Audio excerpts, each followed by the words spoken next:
So big news. It's official. I am leaving Canada in 2 months. I was actually really excited. My house is sold and everything's packed, and man, I fought to stay here so bad. But I just cannot find the care my kid needs, and it's just too hard. It's too hard. Glad you're watching. This is another video about Canada and the cost of living and the situation that people are facing. You might wonder, why is she happy that she's leaving Canada? So this is where we are at. This lady is happy that she's leaving the country because of the cost of living. So Canada is becoming bad. It's becoming worse. It's becoming, I don't know, difficult for people who are aging to find their space in. So for right now, following the latest record in Canada, you need 1.7 million for you to be able to retire comfortably. So a couple months ago, I shared videos of people crying, especially old people. They were crying because of the cost of living. They were unable to meet their end meals.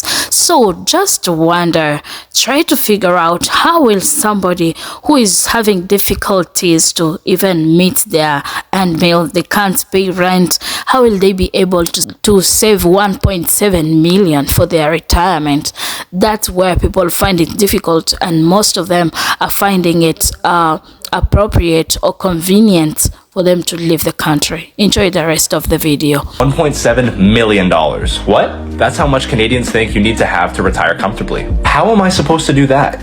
But I just cannot find the care my kid needs, and it's just too hard. It's too hard to be here. I'm just struggling in every area, and the government, everything's gone downhill, and this is not the Canada I moved to. And I've spent more than half my life here, 23 years. And I've been so in it that now that it's final, I just realized how sad I am. And I hate that I'm being forced to do this. And I'm leaving so many pieces of my heart here. Maybe one day we can come back, but man, I'm so sad that Canada is like this right now. Okay, guys, oh my God, it's been so much fun interacting with you on my last post that I did about getting out of Canada, getting out of Toronto. And yeah, it seems like a lot of us are in the same position or feeling the same way. I think we need to start a GoFundMe or something, like a group GoFundMe. Yeah, to fund our adventures to get out of here. Yeah, but seriously, I mean, honestly, I don't know. We need to, like, you know, I think you need to find your people. You need to find, I think that's where it's headed. I think that it's headed towards, you know, like a Golden Girl type of scenario. Like, but sort of a cross between like Bachelor in Paradise. I don't know. That's crazy, right? No, but find your people, and like they have to be people that, like, not a huge group of people, because that would be crazy, but like 2 or 3 people that you can go, you have a similar lifestyle. Like, you know, you obviously don't want to match up with somebody who wants to party all night and who, you know, and you like read and go to bed at like 9 o'clock, but you know, something like that, right? And you match up with, you get together with 2 or 3 people and you pool your resources and you get a place. And you know what? That should even be happening here in Canada. Never mind like buying a place outside of Canada. Maybe it is, but you know, like I said, people used to do this with family members.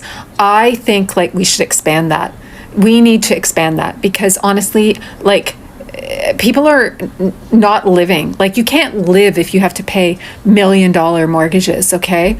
So like you can get people to draw up, like lawyers to draw up, I'm sure, like how to, you know, if there's problems or whatever, or how you would resolve situations. But yeah, I think that's where it's at. I mean, sometimes people that aren't even family get along better anyway, right?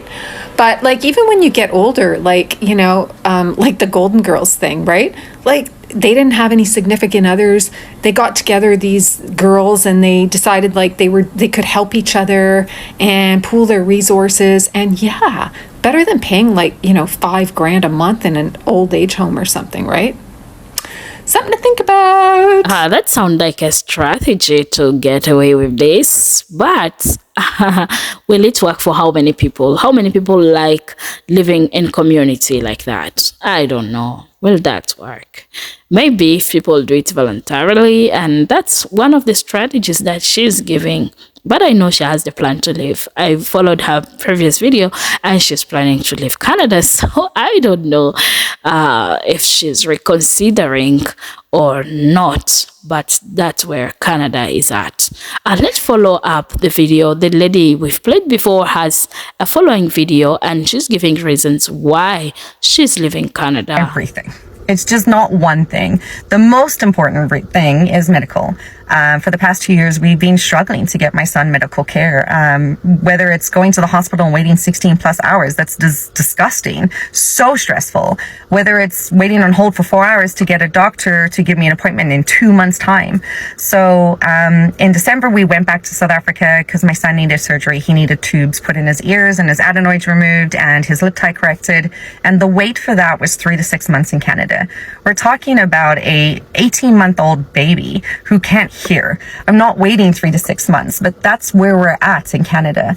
So we got to South Africa, the surgery got done in 3 days, and I'm fine to pay out of pocket for my son's health. That's just, I'm fine with that. We came back to Canada and then realized that childcare is a disaster here. I'm a very busy real estate agent. I have been very successful and I love my career. And it was tough. And we were able to find nannies, but they're so expensive. And then I realized that I'd have to work to pay someone else to watch my kid.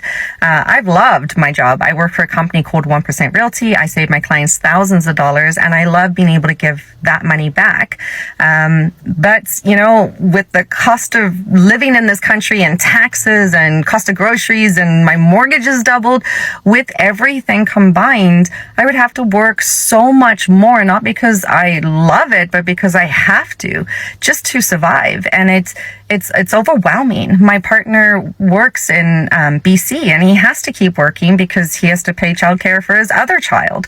So I don't have a lot of family and friends to support me here.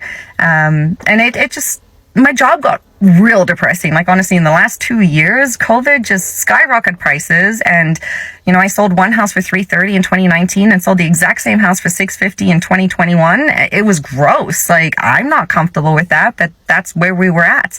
And I watched the government do nothing. And then now they're doing too much. Like, they've made it 10 times worse. And they're not addressing the real problem.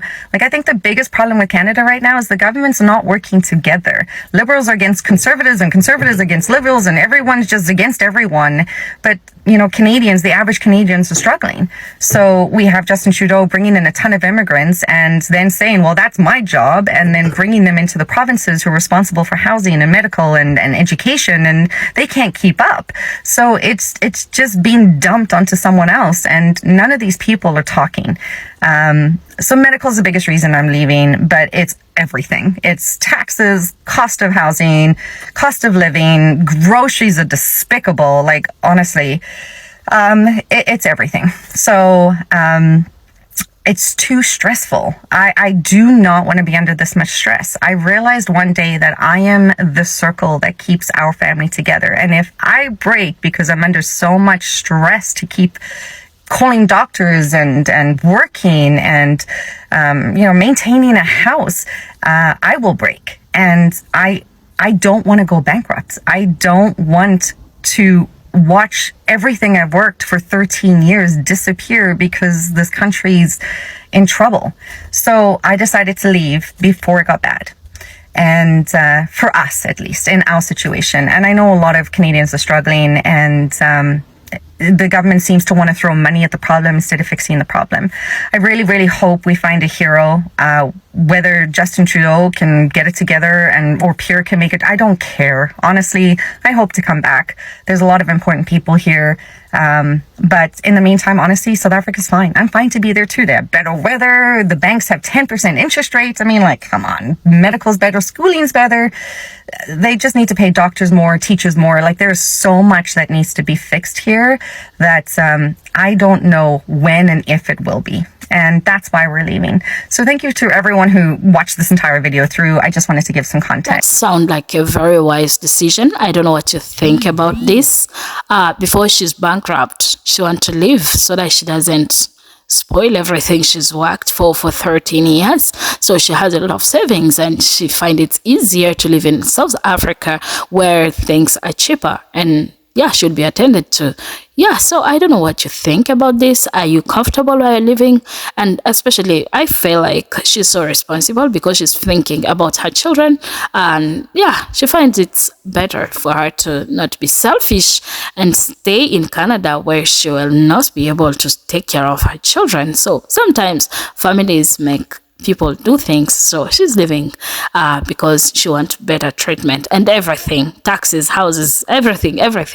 But I feel like it's a wise decision. But what else can we give? What advice can we give to those who are there? What about those who want to save even for their retirement in Canada? Let's listen to a professional who has something to say about retirement plan and how to do it and how to juggle around it. One of the common misconceptions we see around retirement income planning is this idea that you need the same amount of money every month for the rest of your life to maintain the quality of life that you've become accustomed to. When we build a retirement income stream, we generally want to allocate a lot more money to what we call the active retirement years. Usually those first 10 to 15 years of retirement, when you're doing a lot of traveling and you're spending a lot of money, you've got young grandkids, you're doing a lot of the things that you might not be doing well into your 80s. What this allows people to do is take a step back and say, listen, once I'm in my 80s, I don't necessarily need as much money as I do in maybe my 60s, and I'm okay with that because I want to make sure that I get to really enjoy and do the things that I want to do while I can still do them. What is the biggest thing you regret in life? I regret in life? I regret coming to Canada because if I had stayed in the Caribbean, I would have been way better. I came to Canada, I worked, maybe 20 years. I had to go back to my country. 7 years, living here for 20 years, 7 years in my country, give me enough money to buy 2 properties in Canada cash. 7 years, and still 20 years you're just paying rent and nothing. It tells me Canada is just a trap. Appreciate that you spent time with me. I hope you learned a lot as I did. Thank you so much for stopping by. Like the video, subscribe. Goodbye.